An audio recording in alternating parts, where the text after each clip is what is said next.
Okay विद्यार्थियों, loop के इस श्रृंखला को आगे बढ़ाते हुए प्रोग्रामिंग पाठशाला के 20वें एपिसोड में मैं आपका हार्दिक स्वागत करता हूं। इस 20वें एपिसोड में हम लूप के जो नेचर है वो एंट्री कंट्रोल और एग्जिट कंट्रोल है ना, दोनों को बहुत ध्यानपूर्वक पढ़ेंगे, क्योंकि जो कंट्रोल स्टेटमेंट है लूप का मतलब तो आपको समझ में आ गया। मैंने पिछले एपिसोड में पूरी जानकारी दे दी। ये रिपीटेटिव स्टेटमेंट होता है लूप, जो बार बार कंडीशन के आधार पर एग्जीक्यूट होते हैं। तो जैसे ही कंडीशन फॉल्स होता है तो प्रोग्राम का जो फ्लो है वो नेक्स्ट लूप के नेक्स्ट स्टेटमेंट में मूव कर जाता है, लूप से बाहर आ जाता है। तो लूप को दो तरीके से बांटा गया है, एंट्री कंट्रोल और एग्जीक्यूट कंट्रोल। ये केवल और केवल इनकी लूप के एग्जीक्यूशन ऑर्डर के आधार पर है। तो लूप की जब हम बात कर रहे हैं, लूप कंस्ट्रक्ट की जब हम बात कर रहे हैं, इसमें दो मेजर पार्ट होते हैं। एक तो होता है हेडर ऑफ द लूप,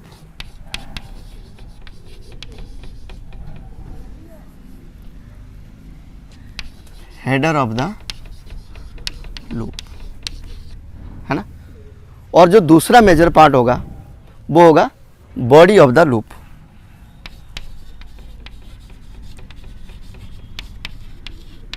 आपको लूप समझ में आ गया? और उनकी एग्जीक्यूशन के आधार पर हमने दो भाग में बांटा, एंट्री कंट्रोल और एग्जिट कंट्रोल। हम पढ़ेंगे एंट्री कंट्रोल क्या है, एग्जिट कंट्रोल क्या है, लेकिन अब हम पहले देख लेते हैं कि ये जो लूप है इसकी कॉन्सेप्ट को समझने से पहले इसमें दो हिस्से हैं लूप के।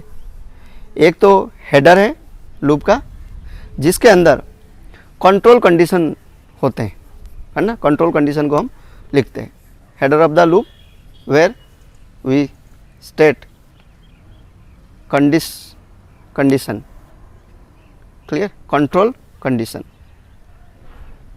तो जिसके थ्रू ही लूप चलता है, कंट्रोल कंडीशन को यहीं पर लिखा जाता है। और लूप का जो बॉडी है इसको हम ब्लॉक ऑफ कोड कहते हैं, है ना। ये किसके लिए? ये कंट्रोल्ड कंडीशन के लिए, ठीक है। और ये जो बॉडी ऑफ द लूप है ये ब्लॉक ऑफ स्टेटमेंट, जिसे एग्जीक्यूट करना होता है, जो बार बार एग्जीक्यूट होता है ना। तो दो महत्वपूर्ण कड़ी है लूप का, एक तो लूप का हेडर और दूसरा जो है वो लूप का बॉडी, क्लियर। और जब तक लूप का बॉडी मतलब जब तक कंडीशन ट्रू होता रहेगा तब तक लूप का जो बॉडी है वो एग्जीक्यूट होता रहेगा, है ना। तो जैसे ही कंडीशन, मतलब ये जो हेडर सेक्शन के अंदर जो कंट्रोल कंडीशन लिखा है, जिसके थ्रू ही लूप कंट्रोल होता है, कितनी बार चलेगा, जैसे ही वो फॉल्स रिटर्न करता है वैसे ब्लॉक ऑफ स्टेटमेंट एग्जीक्यूट नहीं होगा, कंट्रोल नेक्स्ट लेवल पर ट्रांसफ़र हो जाएगी। अब हम बात करते हैं एंट्री कंट्रोल लूप और एग्जिट कंट्रोल लूप की। तो जब मैं एंट्री कंट्रोल लूप की बात कह रहा हूं, है ना, यहीं पर जैसे ही लूप के अंदर आ रहे हैं वैसे ही सब जो कंडीशन है वो टेस्ट होता है, क्लियर। जैसे ही लूप के अंदर प्रोग्राम का फ्लो आएगा वैसे ही कंडीशन टेस्ट होगा, क्लियर। कंडीशन टेस्ट होने के बाद में ट्रू रिटर्न होता है तो फिर बॉडी इवैल्यूट होगा, नहीं तो नहीं होगा। और एग्जिट कंट्रोल लूप में कंडीशन ट्रू हो या फॉल्स हो, एक बार कम से कम लूप चलेगा ही चलेगा, कम से कम एक बार लूप चलेगा। तो जब जरूरी हो जाता है ट्रू हो या कंडीशन फॉल्स हो, लेकिन लूप को एक बार चलाना है, तब हम एग्जिट कंट्रोल लूप का इस्तेमाल करते हैं। एग्जिट कंट्रोल लूप में पहली बार लूप चलेगा चाहे कंट्रोल स्टेटमेंट जो है, ठीक है ना, जो कंट्रोल कंडीशन है वो ट्रू हो या फॉल्स हो। नेक्स्ट टाइम नहीं चलेगा, फॉल्स होने पर नेक्स्ट टाइम नहीं चलेगा, लेकिन एक बार तो चलेगा, ठीक है ना। और एंट्री कंट्रोल लूप में बॉडी एग्जीक्यूट होने से पहले ही कंडीशन की पूरी तरीके से जांच हो जाती है। तो फ्लो डायग्राम में बना रहा हूं इसका, किसका, एंट्री कंट्रोल लूप का, जिससे आपको ये समझने में आसानी हो जाएगा कि ये किस तरीके से एग्जीक्यूट होता है, ठीक है। ये आपका प्रोग्राम का एंट्री पॉइंट है, यहीं से आपका प्रोग्राम एंटर हो रहा है और एंटर हो गए यहीं आपके कंडीशन टेस्ट हो रहा है, टेस्ट कंडीशन क्लियर। यहाँ पर कंडीशन टेस्ट होगा, टेस्ट होने पर क्या होगा, ट्रू रिटर्न होगा या फॉल्स रिटर्न होगा। अगर ये फॉल्स रिटर्न करता है तो यहीं से ये सीधा बाहर आ जाएगा, ये फॉल्स के लिए है। अगर ये ट्रू रिटर्न करता है तो फिर इसके नीचे जो बॉडी होगी, बॉडी ऑफ द लूप जो हम कह रहे हैं, बॉडी ऑफ लूप वो एग्जीक्यूट होगा, जिसके अंदर जैसे सेटअप स्टेटमेंट को, जिस ब्लॉक ऑफ कोड को आप बार बार कंडीशन के आधार पर एग्जीक्यूट करना चाहते हो वो एग्जीक्यूट होगा और प्रोग्राम का फ्लो पुनः इस जगह पर पहुंच जाएगा, ठीक है। तो यहीं से एंट्री हो रहा है फ्लो का, यहीं आके कंडीशन चेक होगा। तो कंडीशन अगर ट्रू होता है, कंडीशन अगर ट्रू होता है, ये ट्रू के लिए है ना, ट्रू होता है तो फिर लूप का बॉडी एग्जीक्यूट होगा और फिर यहीं पर आ जाएगा, फिर कंडीशन चेक होगा और ये चीज़ें चलती रहेगी कब तक, जब तक कंडीशन ट्रू नहीं होता है। और जैसे ही फॉल्स होगा वैसे ही प्रोग्राम का जो फ्लो है लूप से बाहर आ जाएगा, out of the loop, loop से बाहर आ जाएगा। ये जो स्ट्रक्चर है ये है एंट्री कंट्रोल का,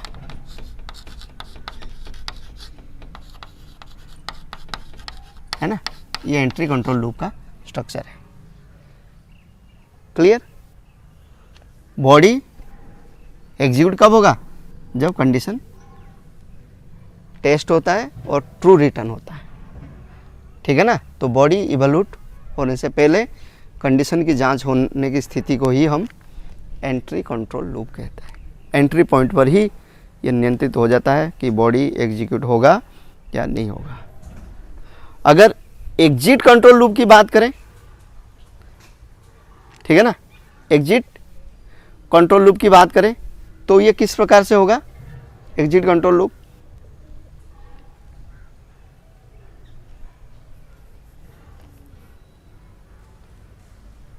एग्जिट कंट्रोल लूप में जो बॉडी है लूप का वो कंडीशन से पहले आएगा। तो डायग्राम अपन दोबारा बना लेते हैं, यहीं पर एग्जिट कंट्रोल लूप का डायग्राम यहीं पर मैं बना रहा हूँ, ठीक है ना। यहीं से प्रोग्राम का फ्लो आया आपके और इस जगह से होके आया यहीं पर लूप का बॉडी, बॉडी ऑफ लूप ये एग्जीक्यूट हुआ। उसके बाद में कंडीशन टेस्ट हो रहा है ना, कंडीशन टेस्ट हो रहा है तो यहीं पर ट्रू मिलेगा या फॉल्स मिलेगा, ठीक है। तो फॉल्स मिलने पर सीधा जो प्रोग्राम का फ्लो है बाहर आ जाएगा, ये फॉल्स के लिए और ये आउट ऑफ लूप, है ना, लूप से बाहर प्रोग्राम का फ्लो आ रहा है। अगर ये ट्रू रिटर्न करता है तो प्रोग्राम का फ्लो फिर यहीं पहुंच जाएगा। ठीक है ना, ये एग्जिट कंट्रोल लूप का है। तो यहाँ कम से कम एक बार लूप चलता है ना, एटलीस्ट वन टाइम, है ना। ये फर्क नहीं पड़ता कि कंडीशन ट्रू हो या फॉल्स हो, एक बार तो लूप का बॉडी इवोल्यूट होगा, उसके बाद कंडीशन की जांच होगी, कंडीशन ट्रू होने पर फिर लूप की बॉडी इवोल्यूट होगा और ये चलती रहेगी, ठीक है ना। तो पहले बॉडी इवोल्यूट होता है, उसके बाद कंडीशन चेक होता है। आगे लूप चलेगा नहीं चलेगा वो अब इसके ट्रू और फॉल्स के ऊपर जो वैल्यू मिल रहा है उसके पर डिपेंड है, क्लियर। इसलिए हम इसे एग्जिट कंट्रोल लूप कहते हैं। तो एंट्री कंट्रोल लूप में बॉडी कंडीशन है ना चेक होने के बाद होता है, पहले कंडीशन चेक होगा उसके बाद लूप की बॉडी एग्जीक्यूट होता है, इसलिए इसे एंट्री कंट्रोल लूप कहते हैं। इसमें पहले बॉडी एग्जीक्यूट होता है उसके बाद कंडीशन चेक होता है, इसलिए इसे एग्जिट कंट्रोल लूप कहते हैं, क्लियर। ध्यान रखिए इसमें जो सबसे महत्वपूर्ण, मैंने कहा ना लूप की अगर विश्लेषण करें एनालिसिस करें तो इसकी दो मुख्य पार्ट है। इसका पहला मुख्य पार्ट है हेडर और दूसरा मुख्य पार्ट है बॉडी, ठीक है ना। तो हेडर्स में ही सब कुछ है। तो हेडर में जो कंट्रोल कंडीशन लिखा जाता है उसे आपको केयरफुली लिखना चाहिए। The test condition should be carefully stated in order to perform the desired number of loop execution, clear. इसको बहुत सावधानी पूर्वक ही आपको लिखना चाहिए कंडीशन को। मैं आपको आगे बता दूंगा, आपको किसी प्रकार की कोई दिक्कत नहीं होगी। It is assumed that the test condition will eventually transfer the control out of the loop. तो जब टेस्ट कंडीशन काम करता है, ठीक है ना, और वहीं से ट्रू मिलने पर फिर लूप चलता है, ठीक है, और फॉल्स मिलने पर बाहर आ जाता है, क्लियर। अगर कंडीशन फॉल्स होता है तो मान के चलिए कि लूप में प्रोग्राम का फ्लो नहीं रहेगा, प्रोग्राम का फ्लो लूप की नेक्स्ट लेवल पर ट्रांसफ़र हो जाएगी, लूप के बाहर निकल जाएगी, क्लियर। ये आपको समझ में आ गया। अब जब हम लूप लिखते हैं तो इसका प्रोसेस होता क्या है। जब हम लूप की बात कर रहे हैं तो इसका प्रोसेस, लूप का प्रोसेस को हम थोड़ा समझें। किस प्रकार से लूप लिखा जाता है, किस प्रकार से वो काम करता है, ठीक है ना। उसकी प्रोसेस को, अगर प्रक्रिया को समझ जाएंगे तो और अपने लिए आसान होगा। लूपिंग प्रोसेस,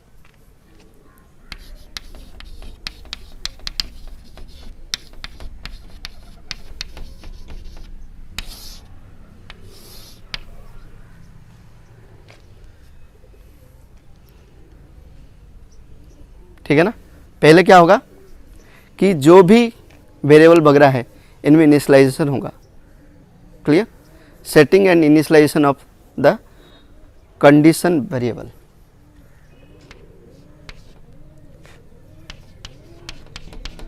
पहला स्टेप सेटिंग और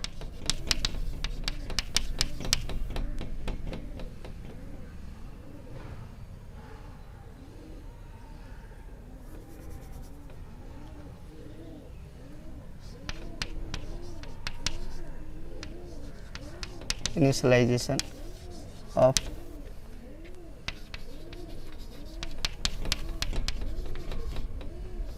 conditional variable, ठीक है। दूसरा जो प्रोसेस है वो है एग्जीक्यूशन ऑफ द स्टेटमेंट।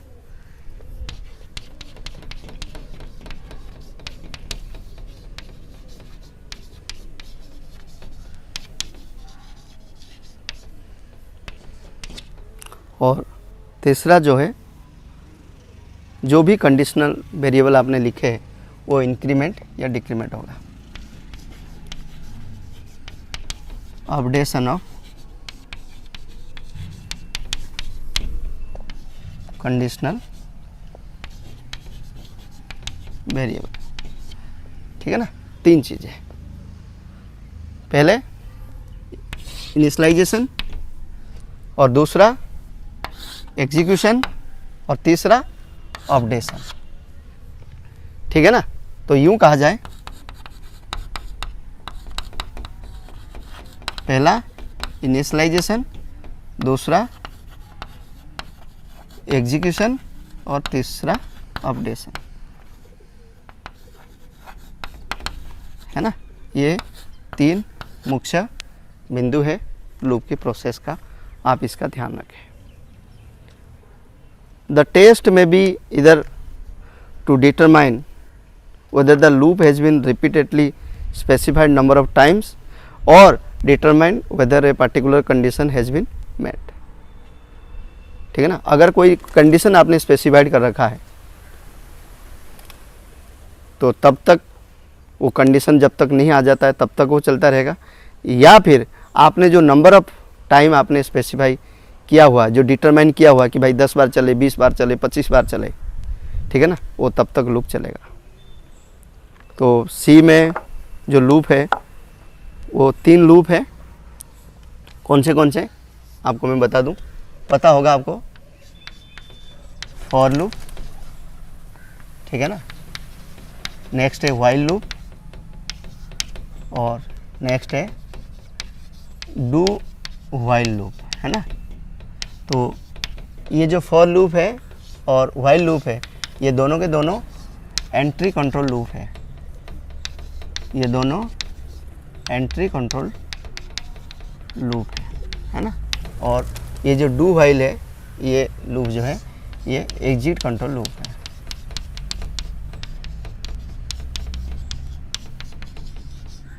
ठीक है ना। सी 3 प्रकार के लूप प्रोवाइड करता है, एंट्री कंट्रोल, एग्जिट कंट्रोल। 2 प्रकार के लूप, 3 प्रकार के लूप है, फॉर लूप, व्हाइल लूप और डू व्हाइल लूप। क्लियर। लेकिन फॉर और व्हाइल जो है वो एंट्री कंट्रोल के सेगमेंट है, क्योंकि सबसे पहले कंडीशन चेक होता है, उसके बाद में बॉडी इवैल्यूट होता है। और डू व्हाइल में पहले बॉडी इवैल्यूट होता है, उसके बाद कंडीशन की जांच होती है। लेकिन फॉर और व्हाइल में भी थोड़े से डिफरेंस है, थोड़े से अंतर है, उसकी भी बात हम करेंगे। लेकिन जैसे कंट्रोल वेरिएबल की नेचर की हम बात करें तो उसका जो नेचर है वो 2 प्रकार से उसको कैटेगराइज किया गया है कंट्रोल वेरिएबल की, क्योंकि सब कुछ जो है वो कंट्रोल वेरिएबल के ऊपर ही डिपेंड करता है। ठीक है ना। तो लूप कितने बार चलेगा, लूप कितने बार चलेगा, कई बार हमको पता रहता है। तो जब हमको पता है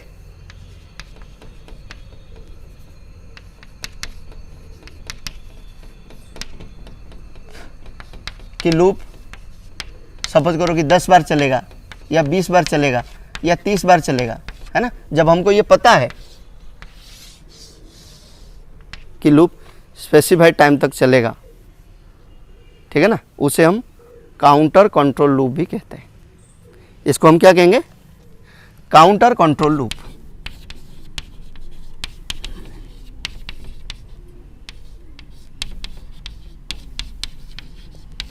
क्योंकि जो कंडीशनल वेरिएबल है उसे ही हम काउंटर कहते हैं। जो कंडीशनल वेरिएबल है,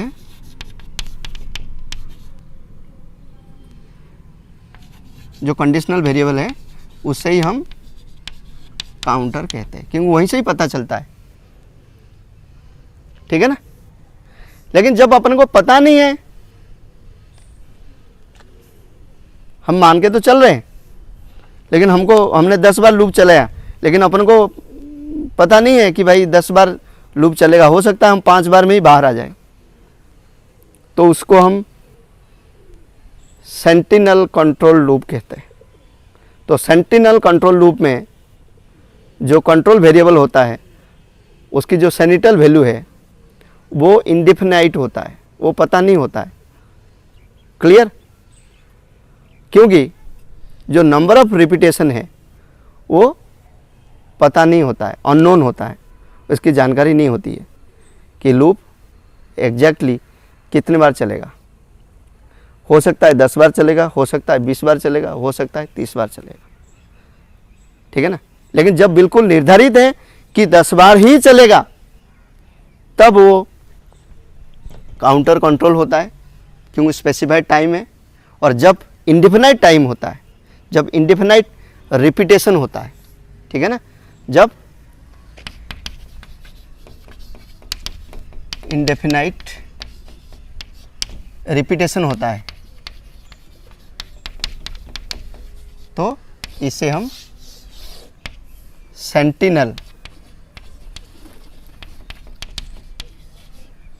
कंट्रोल लूप कहते हैं। क्लियर? तो लूप नेचर के आधार पर दो है, एक तो कंडीशनल और दूसरा सेंटिनल। तो सेंटिनल में इंडिफिनाइट रिपीटेशन होता है और काउंटर कंट्रोल में स्पेसिफाइड टाइम तक रिपीटेशन होता है। विद्यार्थियों, उम्मीद करता हूँ लूप का ये जो पाठशाला है, लूप के बारे में जो मैंने चर्चाएं करी, आपके लिए उपयोगी सिद्ध होगा। अगर मन में लूप को लेके किसी प्रकार की कोई डाउट है, कोई दुविधा है, कोई शंका है, तो आप बिल्कुल बेझिझक कमेंट सेक्शन में लिखें। मैं पूरी कोशिश करूँगा आपके सवालों का जवाब देने की, ताकि लर्निंग के जो ये पाठशाला है, ऑनलाइन लर्निंग पाठशाला है, इसके माध्यम से मैं आपको सी प्रोग्रामिंग की बारीकियाँ ढंग से सिखा सकूं। कोरोना की इस पेंडेमिक में आप अपनी स्वास्थ्य का पूरा ध्यान रखें। तब तक के लिए आपका बहुत बहुत धन्यवाद।